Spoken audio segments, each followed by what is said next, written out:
सानेहा गुल प्लाजा हलाकतों की तादाद 14 हो गई। लापता अफराद की तलाश जारी। कराची के गुल प्लाजा में लगी आग 33 घंटे बाद मुकम्मल तौर पर बुझा दी गई, जबकि सर्च ऑपरेशन के दौरान मजीद 8 अफराद की लाशें निकाल ली गई, जिसके बाद जाबक अफराद की तादाद 14 हो गई।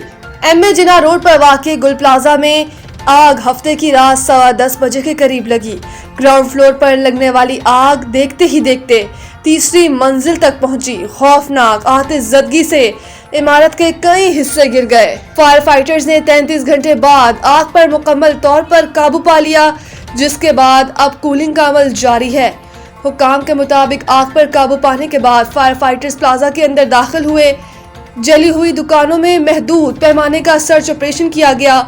इस दौरान एक बच्चे समेत 3 अफराद के आज़ा मिले, जिन्हें सिविल अस्पताल ट्रॉमा सेंटर मुंतकिल कर दिया गया। लोग बेबसी की तस्वीर बने। हफ्ते की रात 10:15 बजे से जलती हुई इमारत के बाहर खड़े अपने प्यारों की रात तक रहे हैं। पुलिस का कहना है कि अहले खाना से लापता अफराद के मोबाइल नंबर हासिल कर लिए हैं। 26 से ज्यादा अफराद की लोकेशन गुल प्लाजा की आई है। प्लाजा की तीसरी मंजिल पर फंसे शख्स की मौजूदगी के इम्कान पर रेस्क्यू ऑपरेशन किया गया, मगर कोई न मिल सका।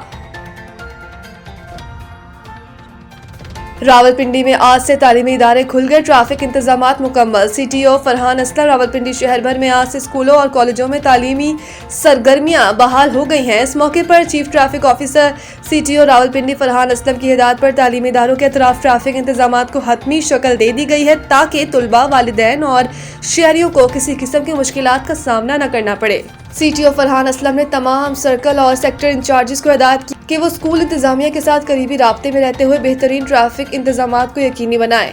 उन्होंने कहा कि तमाम इंचार्जेस स्कूल खुलने और छुट्टी के औकात में खुद फील्ड में मौजूद रहें।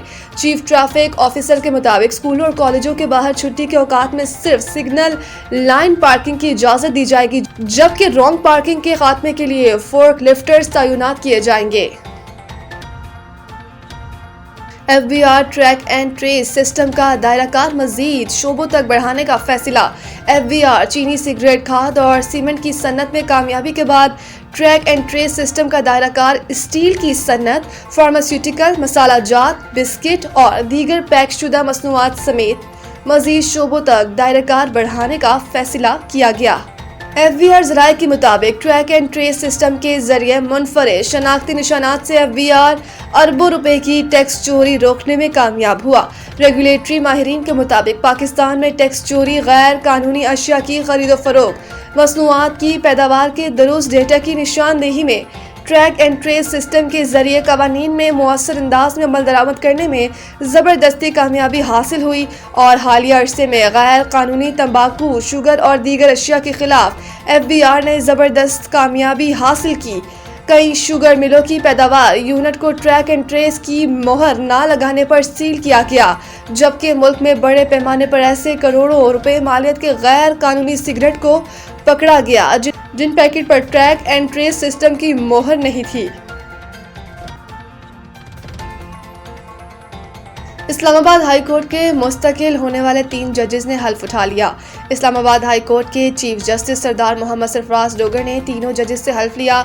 तकरीब हलफबरदारी का आगाज तलावत कलाम पाक से हुआ, जिसके बाद कौमी तराने की धुन बजाई गई। रजिस्ट्रार इस्लामाबाद हाई कोर्ट ने जजेस की तैनाती का नोटिफिकेशन पढ़कर सुनाया। वजीर कानून आजम नज़ीर तारर, हाई कोर्ट और डिस्ट्रिक्ट कोर्ट के जजेस तकरीब में शरीक हुए।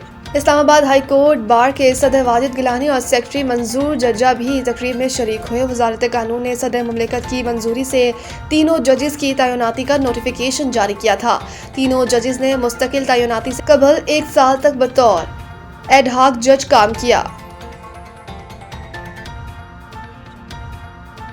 PSL 11 में प्लेयर्स की सिलेक्शन कैसे होगी? नई तब्दीलियों का ऐलान कर दिया गया। टूर्नामेंट की 11वीं एडिशन में खिलाड़ियों की सिलेक्शन ड्राफ्ट के बजाय ऑक्शन से होगी।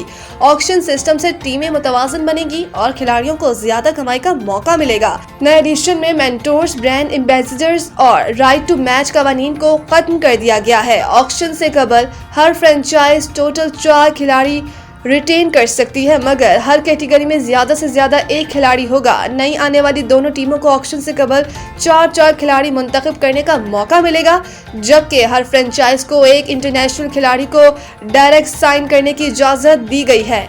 डायरेक्ट साइनिंग के लिए अहले बैनुल-अक़वामी खिलाड़ी के लिए लाजमी होगा कि वो 2025 एडिशन का हिस्सा ना रहा हो।